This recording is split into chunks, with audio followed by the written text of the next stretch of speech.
we're going to do a short Dvar Torah on the Haggadah. We know that there's the 4 sons. Another reason why Very interesting, this. everything on the night of Pesach is 4, because it revolves around... 4 kosot. Right, because Hashem took us out of Egypt on 4 different levels with 4 different languages of love and redemption and bringing him... Starting from the lowest to highest degree. Exactly. So the question is that the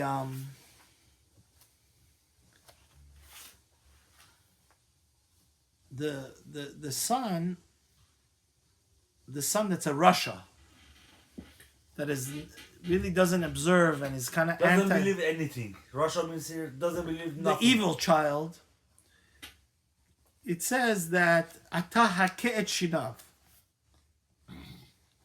We tell him, we smash out his teeth, and we tell him, shame on you that you're not including yourself in this story. Because he says, you, Hashem took you. Because it denies that Hashem brought salvation in Egypt. Exactly. So the question is, that there is a Hashem? And we tell him, no. We tell him that if you were there, you would have been redeemed. The question is, Harav Eliezer ben David Zatzal Mori v'Rabbi.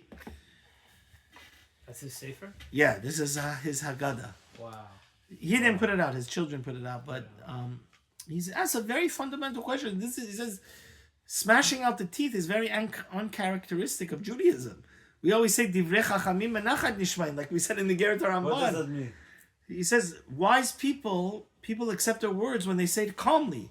What is this action of vigilantism? We're so cruel and violent. What are we, Muslim? Chas v'shalom l'abdul ben kodesh that we smash out his teeth. This is not. It says deracheh. It's deracheh adar. What is this? Juhad instead of jihad. We say deracheh adarche noam v'chol netivutei shalom. All the paths of the Torah are pleasant and with peaceful and divrei chachamim. So he says a beautiful thing. He says that, in fact, this is not trying to punish him or being nasty to him. We're trying to help him do teshuvah. How did this... To our teshuvah. Exactly. We're trying to outreach him and bring him back, grab him and bring him back to make him tzaddik, to rehabilitate him. Rabbi Ben David said. I have a question. How do we... No. How do we rehabilitate him? Because we have to say how he got into this mess to begin with. But he doesn't deny that there is a Hashem. Does he deny there is a Hashem? I'm not sure about that. Okay. But how did he become evil? Because he became infatuated. He was drowning in like a ben soreh umorer. What's infatuated? He was infatuated, which means he was obsessed with unlimited eating and drinking and getting drunk and pleasure and drugs and the mouth. The mouth, by him not controlling what was going into his mouth, he started with excessive eating and drinking, like a ben soreh umorer. Then he's... Right? Because avera goret avera. Yet badi hazarta badi mide. Once he became to... Exactly. Once he became addicted to overindulging. Exactly. Okay. Then he went to eat non-kosher, and I want to tell you a fascinating machlokes between Rav Moshe Feinstein and our Rosh Hashiva, Rav Ruderman, the Baal Avodas Halevi. Rabbi Netaneli also held like Rav Ruderman. If one person wants to do teshuvah, what's the first thing? What's the first mitzvah he should accept on himself? So Rav Moshe Feinstein says he should accept Shabbat. Very good question. But Rabbi Ruderman, and also I saw Rav Moshe Sternbach writes this, and Rabbi Netaneli Zatzal, I witnessed this. His father. He would say the first thing they should keep is kosher. Why? Because when you eat non-kosher, it's metamtem es halev. So you keep on trying to teach the guy Torah. Nothing. Exactly. You don't observe. He says that's the pshat. We smash out his teeth. You are whatever you eat. Yeah, you are what exactly the Ramban says in the reason of kosher. We're smashing out his teeth not as a punishment or to be nasty to him, to rehabilitate him. We're telling him, by you overindulging and eating non-kosher, we can't make you into a tzaddik. Again, this night is a night of shalom.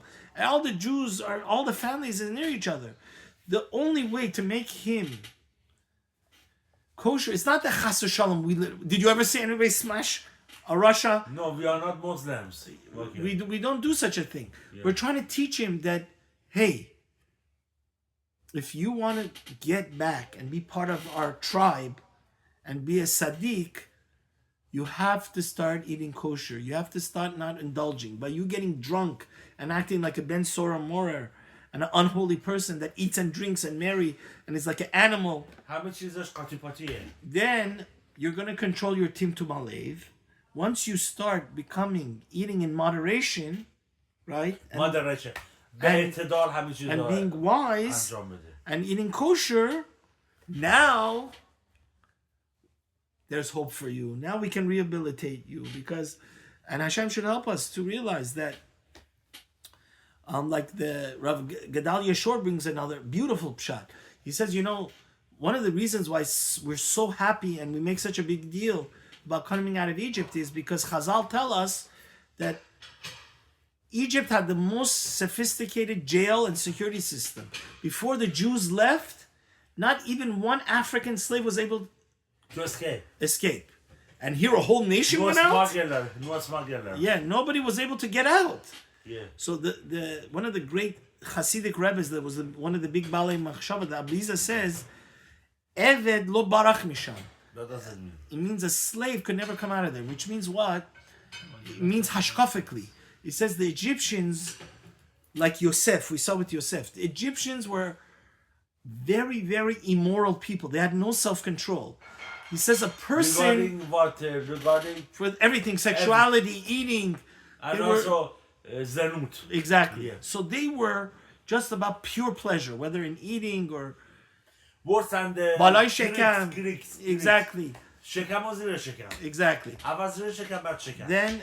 So he says that that's the pshat. En eved yachol livrach misham. He says once you became addicted to their society, you became enslaved by your mind also, because the real freedom is that in your mind you become free. That's what we're trying to help the Rasha. By smashing out his teeth, it's not that we literally smash out his teeth. We're trying to say you got to smash out the mentality of being a slave, to be addicted to overindulgence and taiva and all the physical pleasures. All you care about is the animalistic instant gratification.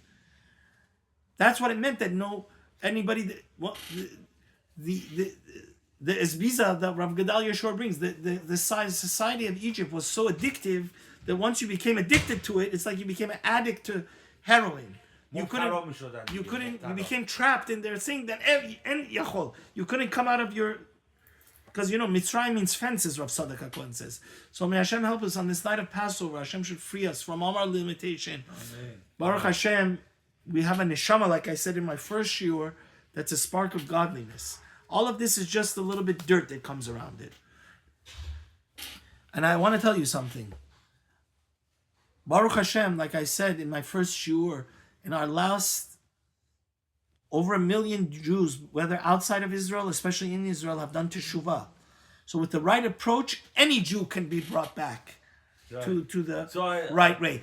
And with patience, we just have to see what's causing his blockage. And specifically, Rabbi Ben, that they are out of Torah. Exactly. So Baruch Hashem, that's why we're saying one of the main things that caused the Rasha to become in his predicament is because he ate this overindulgence, and that led him to non-kosher, and that blocked him seeing the light of Torah. Hopefully, we're teaching him, we're giving him the derech to become holy again, to become godly and spiritual again.